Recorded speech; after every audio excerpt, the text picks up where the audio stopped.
بسم الله الرحمن الرحيم. أهلا بكم طلبة 5 ابتدائي وأولياء أمور سنة 5 ابتدائي. جايب لكم النهاردة مراجعة اختبار شهر مارس. مراجعة النهاردة مراجعة كتاب سلاح التلميذ، حوالي 5 أو 4 نماذج هحلها معاكم النهاردة، وهسيب لكم رابط مراجعات سلاح التلميذ في جميع المواد في وصف الفيديو، وهسيب لك برضو مذكرة سؤال وجواب على جميع أجزاء المنهج، وبرضو مذكرة تانية على الوحدة التانية اللي هي وحدة اختبار شهر مارس، سؤال وجواب برضو. كل ده هتلاقيه في وصف الفيديو. يلا مع بعض نحل.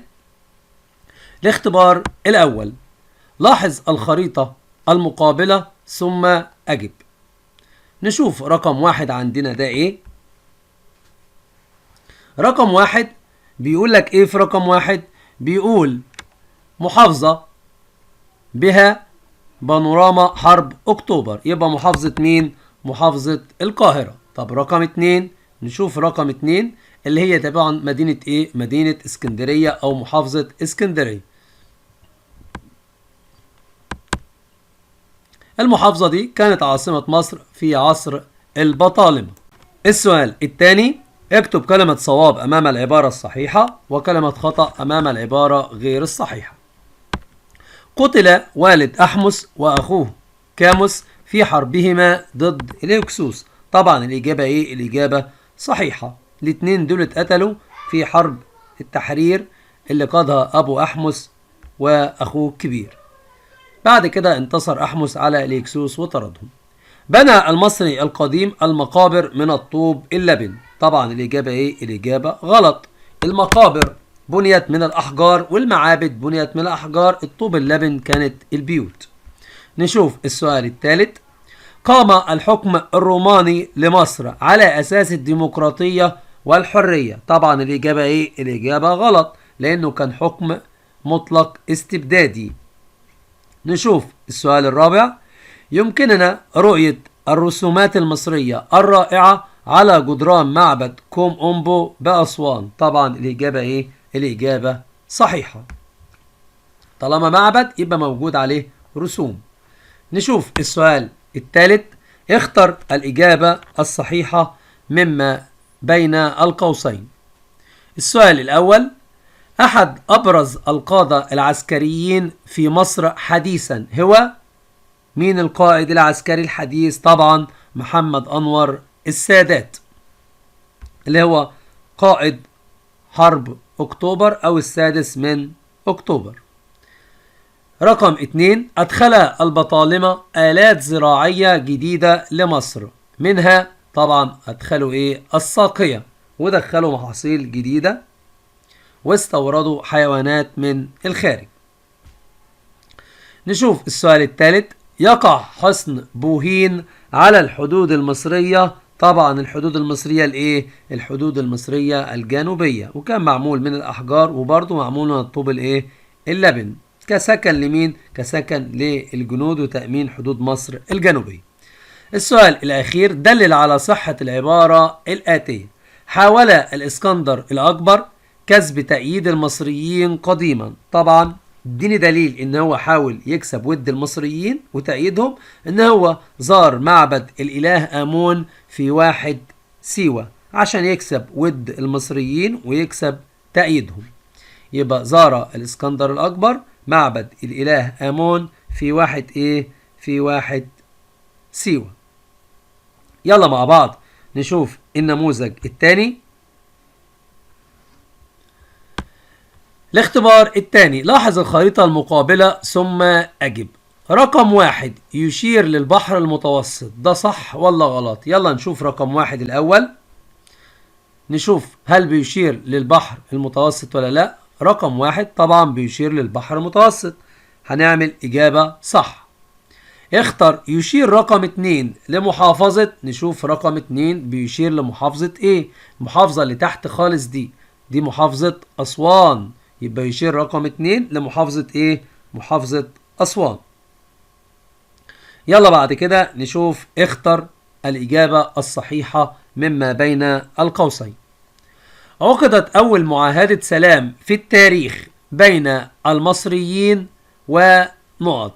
أول معاهدة سلام ما بين رمسيس الثاني والحيثيين، يبقى هنعلم على مين؟ على الحيثيين، بعد ما انتصر عليهم طبعا في معركة ايه؟ في معركة قادش. السؤال الثاني، أنشأ الرومان في مصر معبد. طبعا الرومان عملوا معبد في اسكندرية اسمه معبد رأس السوداء، يبقى معبد رأس السوداء. السؤال الثالث، شيدها المصريون القدماء لحماية بلادهم والدفاع عنها، عشان يحموا البلاد ويدافعوا عنها عملوا ايه؟ طبعا عملوا الحصون زي حصن بوهين على الحدود الجنوبية، يبقى الحصون. نشوف السؤال الرابع. السؤال الرابع، الملك الذي نجح في توحيد جيوش أقاليم مصر القديمة. طبعا الملك مين؟ الملك زوسر، يبقى الملك زوسر عشان يواجه القبائل اللي كانت جاية من الناحية الشمالية الشرقية، يعني من ناحية سيناء. نشوف السؤال اللي بعده. صوب ما تحته خط. سقطت دولة البطالمة بعد معركة عين جالوت. طبعا هنصحح عين جالوت. سقطت دولة البطالمة بعد معركة أكتيوم البحرية، بعد ما انتصر اكتافيوس على أنطونيوس وكليوباترا في معركة أكتيوم 31 قبل الميلاد. نشوف السؤال الثاني. أهم الحروب التي خاضتها مصر في القرن العشرين هي طبعا حرب 6 أكتوبر اللي كان القائد بتاعها الرئيس محمد أنور السادات، يبقى حرب 6 أكتوبر. نشوف السؤال اللي بعده. كانت المسلات عند الفراعنة تستخدم في تزيين. طبعا كانوا بيزينوا بها مداخل المعابد، يبقى مداخل المعابد. نشوف السؤال الأخير في النموذج ده. ما العلاقة بين الملكة إياح حتب والهكسوس؟ طبعا الملكة إياح حتب شجعت زوجها وأولادها على طرد الهكسوس، وخصوصا الملك مين؟ أحمس. يبقى شجعت الملكة إياح حتب ابنها أحمس على طرد مين؟ على طرد الهكسوس، لحد ما طردهم بره مين؟ بره مصر، اللي هو الملك مين؟ الملك أحمس قاهر الهكسوس. يبقى شجعت الملكة إياح حتب أحمس أو ابنها أحمس على طرد الهكسوس من مصر. يلا نشوف النموذج الثالث. الاختبار الثالث، لاحظ الخريطة المقابلة ثم أجب. رقم 1، استغل المصريون المكان رقم 1 لبناء ايه؟ يلا مع بعض نشوف المكان رقم 1 الأول، نشوف عشان يبنوا فيه ايه. المكان رقم 1 موجود في غرب نهر النيل، اللي هو المكان ده كانوا بيعملوا فيه ايه؟ اللي هو الأقصر أو غرب الأقصر، عشان يبنوا فيه ايه؟ المعابد. يبقى استغلوا المكان رقم 1 ده لايه؟ لبناء المعابد أو المقابر. نشوف السؤال الثاني. يشير رقم 2 لواحة زارها الإسكندر الأكبر، وهي واحة ايه؟ وهي واحة طبعا قبل ما نشوفها هي واحة سيوة، زار فيها معبد الإله آمون وقدم القرابين للإله مين؟ آمون، وأطلق عليه الكهنة هناك ابن الإله آمون. يلا نشوف السؤال الثاني. اكتب كلمة صواب أمام العبارة الصحيحة وكلمة خطأ أمام العبارة غير الصحيحة. اختلفت مساحة منازل المصريين القدماء وزخارفها باختلاف طبقات المجتمع. طبعا الإجابة إيه؟ الإجابة صحيحة، يبقى الإجابة صحيحة، اختلفت باختلاف طبقات مين؟ المجتمع. نشوف السؤال الثاني. استطاع الملك تحتمس الثالث الانتصار في معركة قادش. طبعا اللي انتصر في معركة قادش مش تحتمس، كان رمسيس الثاني وانتصر على الحيثيين، يبقى الإجابة غلط. نشوف السؤال الثالث. رحب المصريون بالفتح العربي الإسلامي. طبعا الإجابة إيه؟ الإجابة صحيحة، عشان يخلصوا من حكم مين؟ من حكم الرومان أو ظلم الرومان. نشوف السؤال اللي بعده. تعرضت مصر لغزو الهكسوس في عصر الضعف الثاني. طبعا الإجابة إيه؟ الإجابة صحيحة. يبقى تعرضت مصر لغزو الهكسوس في عصر الضعف الثاني، واحتلوا مصر حوالي 150 سنة، حوالي قرن ونص. يلا نشوف بقية الأسئلة. اختر الإجابة الصحيحة مما بين القوسين. كانت الإسكندرية أثناء حكم الرومان لمصر الثانية عالميا من الناحية الثقافية بعد مدينة إيه؟ يبقى اسكندرية كانت تانية في الثقافة بعد مين؟ طبعا بعد روما اللي هي عاصمة مين؟ الرومان. يبقى روما. معبد شيد من أجل إقامة طقوس الجنازة على الملك، يبقى معبد جنائزي.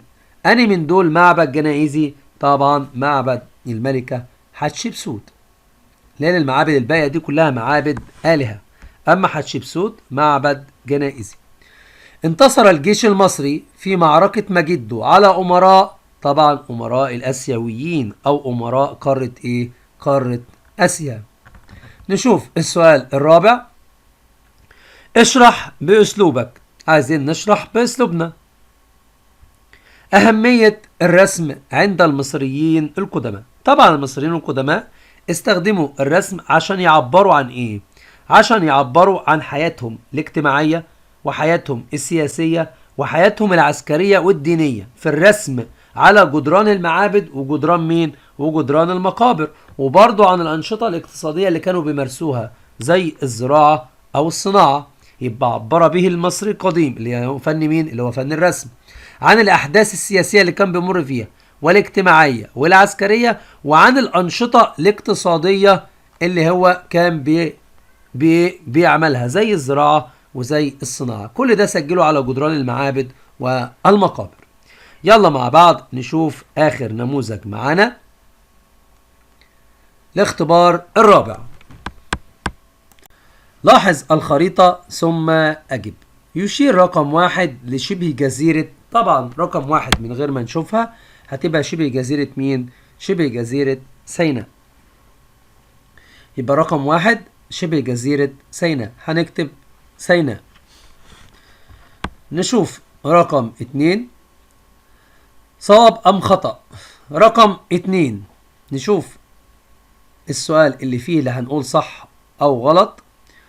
رقم 2 يشير لمدينة بها المسرح الروماني، طبعا غلط، المسرح الروماني في مدينة اسكندرية مش في أسوان. اختر الإجابة الصحيحة مما بين القوسين. أكبر المنازل وأوسعها وبها زخارف وزينة جميلة، ينطبق هذا على منازل مين؟ طبعا ينطبق على قصر الملك أو قصر مين؟ قصر الفرعون، هو أكتر زينة وأكتر زخارف وأوسع، يبقى قصر الملك. الملك الذي انتصر على الحيثيين في معركة قادش هو الملك مين؟ لسه قايلينه دلوقتي، هو الملك رمسيس الثاني، وعقد معاهم أقدم معاهدة سلام في التاريخ، يبقى رمسيس الثاني. 3 تنسب منارة الاسكندرية إلى عصر، طبعا منارة الاسكندرية اللي عملها مين؟ اللي عملها البطالمة، يبقى تنسب منارة اسكندرية لعصر مين؟ لعصر البطالمة. يلا نشوف بقية الأسئلة. أكمل العبارات الآتية بما يناسبها من كلمات، يعني عندنا كلمات هنختار منها ونحط في النقط. الاتفاق الذي حدث بين مصر وإسرائيل بعد حرب أكتوبر 73 يسمى، طبعا نشوف الاختيارات، يسمى معاهدة سلام ما بين مصر وإسرائيل اللي عقدها الرئيس محمد أنور السادات. نشوف السؤال الثاني. توجد مسلة للملكة حتشبسوت في معابد، طبعا في مسلة للملكة حتشبسوت في معبد ايه؟ في معبد الكرنك، يبقى هنكتب الكرنك. معبد الملكة حتشبسوت من المعابد الجنائزية. 3 تأسست دولة البطالمة في مصر على يد، طبعا على يد مين؟ على يد بطلميوس الأول، يبقى تأسست دولة البطالمة على يد بطلميوس الأول. نشوف السؤال الرابع. استغل المصري القديم الصحراء غرب النيل في بناء ايه؟ يبقى بناء المقابر، لأن المقابر كلها مبنية في غرب النيل، يبقى في بناء المقابر هنكتب كلمة مين؟ كلمة المقابر. نشوف السؤال الرابع والأخير مع بعض. فسر، يعني بما تفسر انتصار الملك تحتمس الثالث في معركة مجدون. طبعا لأنه كان عنده براعة حربية، لأنه خد طريق مختصر وعر، يبقى بسبب براعته الحربية. حيث فاجأ العدو اللي هم الأمراء الآسيويين بتخطيط عسكري جديد. ايه هو التخطيط العسكري الجديد؟ حيث سلك أقصر الطرق وأقصرها خطورة، وفاجأ مين؟ العدو، وانتصر عليه. بكده يبقى خلصنا مراجعتنا النهاردة، مراجعة سلاح التلميذ. سايب لكم برضو مذكرة للوحدة التانية سؤال وجواب فيها أسئلة مهمة حوالي 100 سؤال، وسايب لك مذكرة على المنهج كله، منهج الدراسات الاجتماعية من أوله لآخره سؤال وجواب. كل ده هتلاقيه في وصف الفيديو. مع تحياتي مستر جبر.